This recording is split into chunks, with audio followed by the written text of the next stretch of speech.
Remarks of the President to delegates of the Northern Great Lakes Region Land and Peoples Conference from the University of Minnesota at Duluth Fieldhouse, Duluth, Minnesota, September 24th, 1963.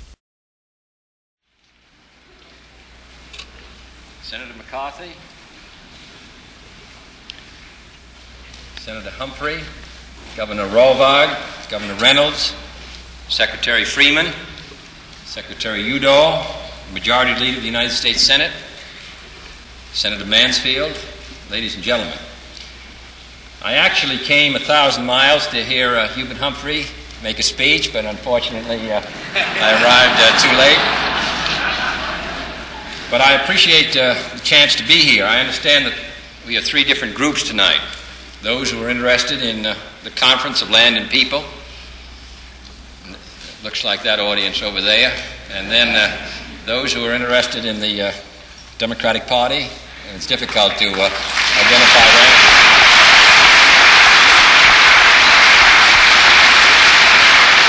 And those who are wondering, and then those who are students. I don't know whether it's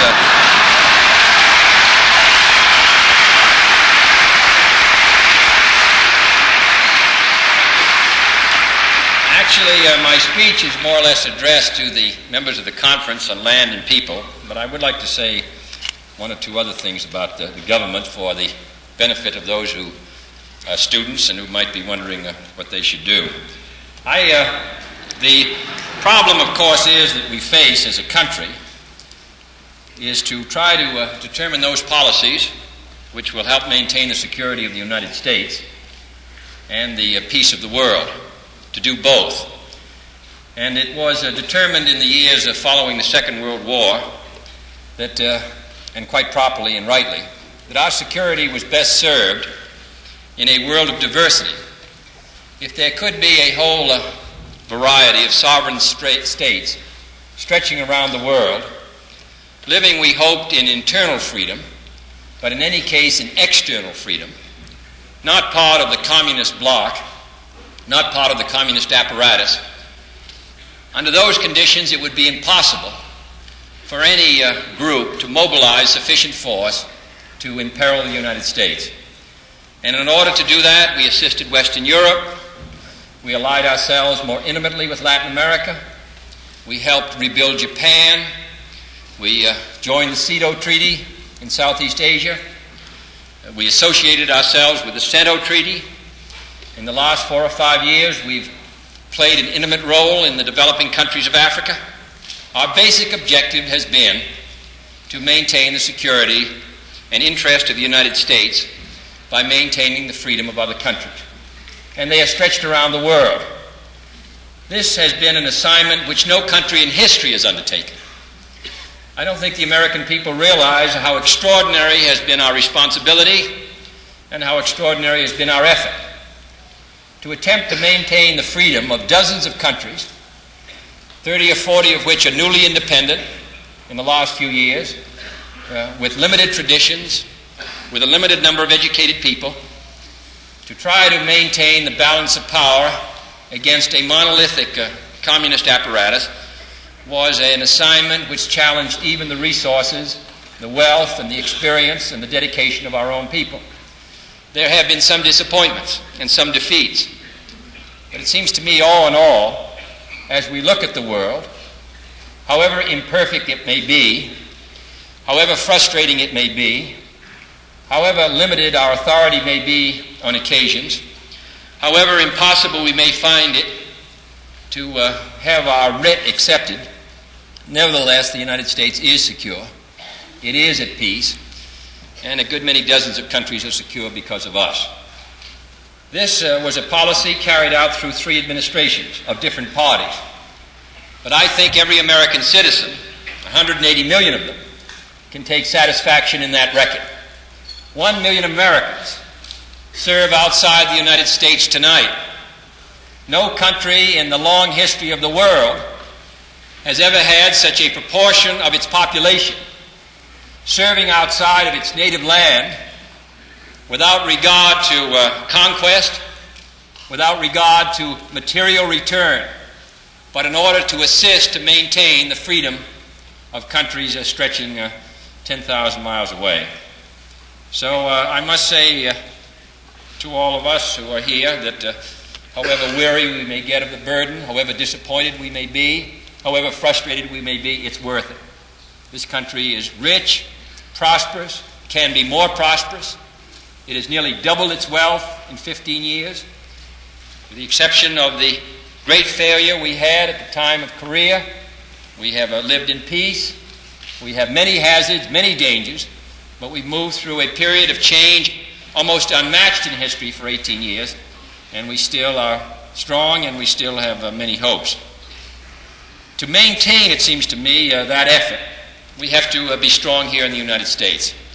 This country cannot afford to move and limp from recession to recession with increased numbers of people unemployed, with a fifth of our population on the bottom end, passing on, in a sense, from generation to generation, a lack of education, a lack of opportunity, a lack of hope, and feel that we can continue to be indefinitely the leaders of the free world. Now, the fact of the matter is, it's our responsibility as a nation to master our domestic problems so that we're able to carry our responsibilities abroad so that we can continue to live here at home in peace. And we cannot say when Western Europe, which was prosperous, and the end of the 1940s has been able to move through a period of 13 years without a recession. Its major economic problem has been a shortage of people for work, when Italy, which was regarded, particularly in its south, as almost an insolvable problem, now has an unemployment rate that is less than that of the United States. We must, of course, decide on those policies which will help put our people to work, which will prevent the kind of recessions and movements which we had at the end of the 50s, from 1958 when we had a recession to 1960 when we had a recession, and when we may, if we do not take the proper steps, move into a period of decline in perhaps the months or the years ahead. So we are here today to determine what we can do to maintain our domestic rise, to make sure that it's shared by the widest possible number of our people, to make sure that in this very rich country, which carries so many burdens abroad, that we also meet our responsibilities here at home. And you cannot be a student at this school or be a citizen of the United States and not feel that we are capable of looking at the problems as they exist and taking those measures after this extraordinary record abroad and after an impressive record on the whole here at home of taking those measures which will do the job. Therefore, I'm here to take part in a conference of land and people in an area of the country which shares with certain other areas the difficulties which come when the mines run out, when we're far away from markets, and when, in many cases, the skills have been developed for industries which are no longer with us. What has happened here in this section of Minnesota has happened in West Virginia, has happened in the eastern section of Kentucky, has happened in southern Illinois, has happened in parts of Ohio and parts of Indiana. It is, on the whole, confined to those areas, which, of course, are the great mining areas of the United States, where the mines have run out, the owners have left, and the people remain, and where we have, in some cases, chronic unemployment of 15 or 20%. This is a national responsibility. This country cannot continue to expect a steady rise in our national growth rate unless these areas of the United States, which have been islands of poverty in many cases and islands of distress in nearly every case in the last decade, are dealt with. I do not make this problem simple. There is no one answer. There are a number of answers, but no one answer. And every answer requires the effort of the United States government, the effort of the state government, and the effort of the people, most of all, here in these communities. What is true here is true also in northern Wisconsin, Ashland and the others where we visited today. What I want to say is that I believe that the federal government has a role to play, and I want to make it clear that we intend to play that role, because this is a matter which affects the well-being of the United States.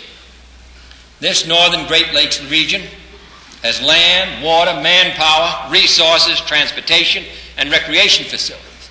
It also has distress. The unemployment rate is twice that of the nation as a whole, which is itself too high. The economy of a region which we feel must be prospering has reflected itself in a series of economic setbacks as the mines and mills have shut down. Year after year, this area has the short end of every economic indicator, and in the winter it's much worse. Moreover, whatever the statistics show, these are people and their families and their standards of living. Economic indicators reflect what has happened in this summer or last spring. What we have to concern ourselves with, what is going to happen this coming winter and the next spring and the next summer. A waste of human resources is disastrous, far worse than a waste of natural resources. And I think this conference, which represents a cooperative effort by the people who live in this area and by the state government and the national government, I think gives us some hope that the attention of all will be devoted to these areas until this problem is solved. And I think that the presence of so many representatives of different federal agencies who have concern for these matters, I think is an indication of our interest. There are several federal programs which have been enacted and which must be renewed, which I believe have some importance.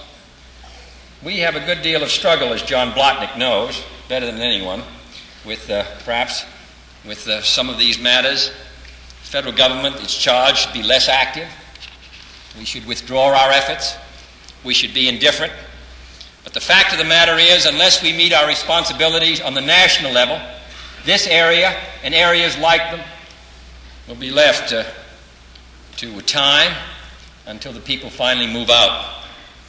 Therefore, I suggest the following federal programs, which I hope will have your support and the support of the people of the United States. First is the education and training of the labor force. In the aftermath of all the changes which are taking place in science and technology, no American can expect that any skill which he now has can carry him throughout his life. This is a time of change and a time of opportunity. And therefore we have to concern ourselves not only with the education of our children, but also with the education and the retraining of those who are already at work.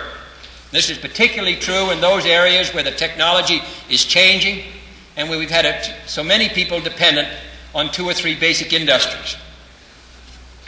This is an area which prides itself on education. The attendance at the University of Minnesota at Duluth, I think, indicates the preeminence which the citizens of this part of the United States have given to educating their children, even if it has meant sacrificing other necessities. In this effort, federal programs have been upheld. 32 Minnesota colleges and universities participate in the current federal student loan program. And already that program has been cut back in the last 3 weeks. And some of your sons and daughters won't be able to go to school as a result of it. 2/3 of all the students in the secondary schools take advantage of federally financed school guidance. Over 500,000 Minnesotans are receiving new or improved federal library skills. Almost 100,000 are getting vocational education to improve their skills. This program is sustained by the national government. We must strengthen that program. The one thing we will not need in the next 7 or 8 or 9 years are unskilled labor. I said, speaking the other night on television, this country has to find 10 million jobs in 2.5 years. We're going to have many more times as many young men and women coming into the labor market in the 60s as came in the 50s. And 7 or 8 million of them will be school dropouts who have no skills, who have only their labor to give at a time when machines are doing the job that men did 10 or 20 years ago. What are we going to do with all of them?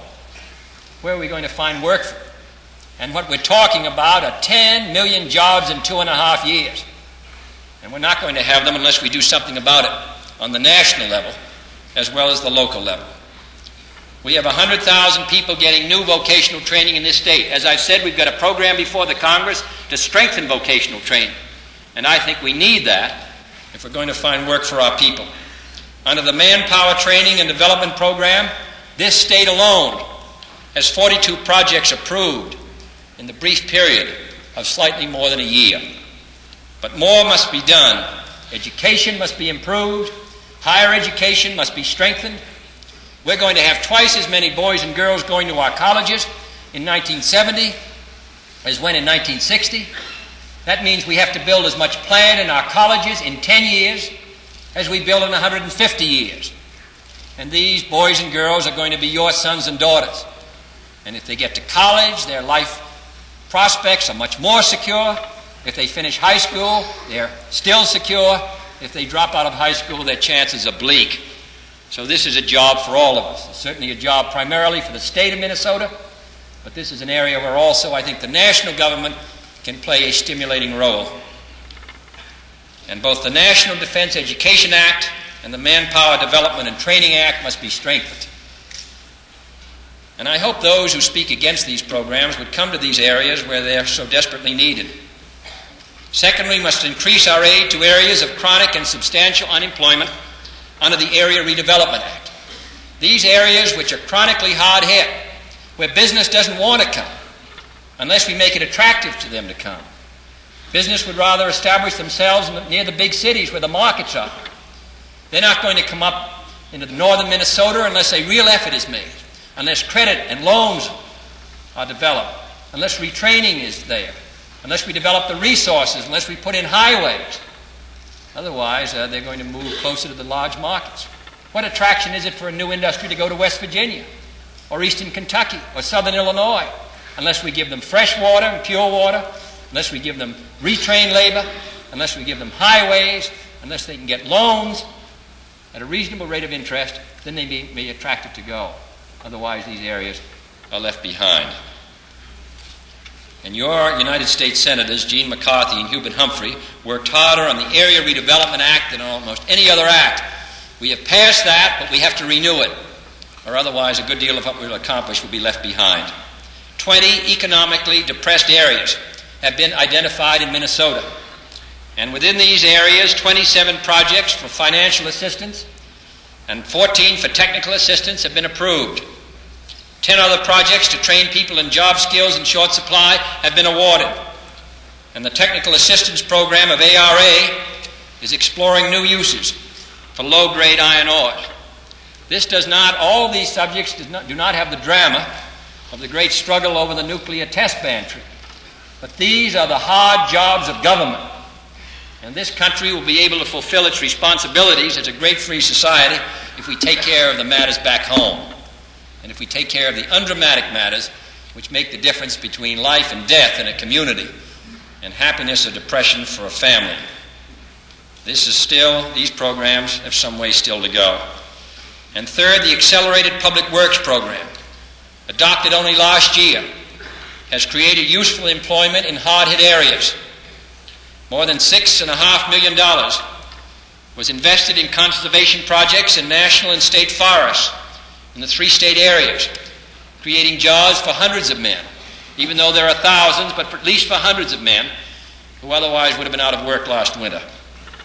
180 projects costing over $11 million in this area have benefited from this legislation, and I'm hopeful that there will be more action in this area in the future. Fourth, the proposed Youth Conservation Corps, which has been sponsored by Senator Humphrey in the Senate, if passed by the Congress, can serve a dual purpose. Patterned after the CCCs of the 1930s, it will provide jobs for thousands of young men entering the labor market, and that is the place where unemployment is the highest. At the same time, it will provide a ready means of advancing the conservation work in our national and state forests. The young men joining these corps will be working for our country, getting a chance to develop some skills, leaving something behind them which will be memorable, instead of being on a street corner waiting for a job that doesn't come. Fifth, we need to speed up the Rural Areas Development Program, launched last year to encourage more productive use of the land, to create income-producing outdoor recreation, and to aid in the location of industry in rural areas. Unless we all work on this program, we're going to have, as I said before, industry concentrating in the great population center. The people will go there, and the rural areas will be left behind. And 6, I think the tax cut, which the House of Representatives will vote on tomorrow, I think can stimulate the entire economy, and its effects will be felt over the United States. And 7th and finally, federal, state, and privately financed research must apply the genius of American science and technology to the development of this region. A combination of the tax depreciation law of last year and new technological breakthroughs is producing new investment and new hope, for example, in the large-scale use of taconite. Senator Humphrey, McCarthy, and Congressman Blotnick have joined Governor Rovag and a bipartisan group to encourage the leaders of the steel industry to plan investment on the scale of hundreds of millions of dollars in this new iron ore technology.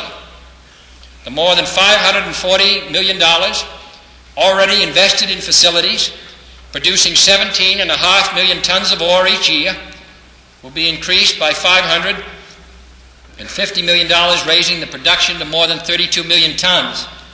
Employment, it is estimated, will increase from 5,700 at present to over 10,000 and provide steadier employment than the old-style mining operations of the past. Another important scientific activity undertaken by the national government and the state government is to control the sea lamprey in the Great Lakes. This could help restore the fishing industry and serve once more as an attraction to people to come to this area of the United States, and there'll be nearly 50 million of them in this area in the next years. Also, the nation's first freshwater quality control laboratory is being constructed by the federal government here in Duluth on the shores of Lake Superior and at the juncture of the two states which have the greatest number of lakes in the Union. I think it can provide an enormous supply of fresh water, and it's located in the district of the father of the Federal Water Pollution Control Program, the program which is giving us some hope of cleaning up our streams and rivers faster than we can pollute them, Congressman John Blotnick. And this is going to mean industry all over the country.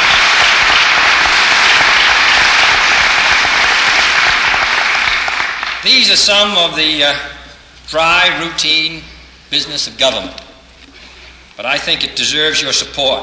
What we have to decide is, where do we go from here? The programs I've talked about are still quite limited. There are hundreds of thousands of people that need assistance, and we are talking still in the thousands. But if this economy can boom ahead, if we are able to take those steps economically this year, which have been recommended to the Congress, I think this country can miss a recession.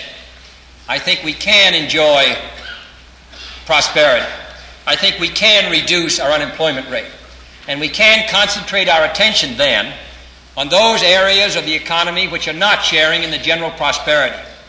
And these programs which I've discussed can be most effective if there is a general lift of the economy throughout the entire country. If you've got a slowdown in the economy, the kinds of programs which I'm discussing won't do the job. There's not enough in there. There's not enough people being retrained. There's not enough area redevelopment programs. But if the economy as a unit can move ahead, we can bring our unemployment rates down to the 5% or below, then we can concentrate these programs on the hard-hit areas, and we can make an appreciable difference. We can, I believe, solve a good many of our problems. I think they're man-made, and they can be solved by man. And I think we must not keep our attention so fixed on those great issues of war and peace, which are perhaps the most desperate and the most serious and the most important, or the great issues of space, but also concern ourselves with what happens in the United States, and particularly in those areas of the United States which have been left behind. And I suggest to any student at this college that in considering his efforts in the field of public service, that no matter how attractive service may be abroad, and I urge it, there are also a good deal of unfinished business here at home. To those men and women who may be members of one of our great political parties, we still need your help. And to those members of the conference who are interested in land and water, what I've suggested here only indicates the strong support that we give to the effort you make here. In the final analysis, the energy in this country runs from the community through the state to Washington. it comes back, I hope, with renewed impact because of these kinds of conferences which give us some indication of the direction in which we should move. Nearly every program I've described has come about as a result of concentrated work by dedicated individuals on the local level. Out of this conference, we ask for new suggestions and new ideas as to how we can coordinate this one great country of ours, the 180 million people in it, and make this a better country in which to live. Thank you.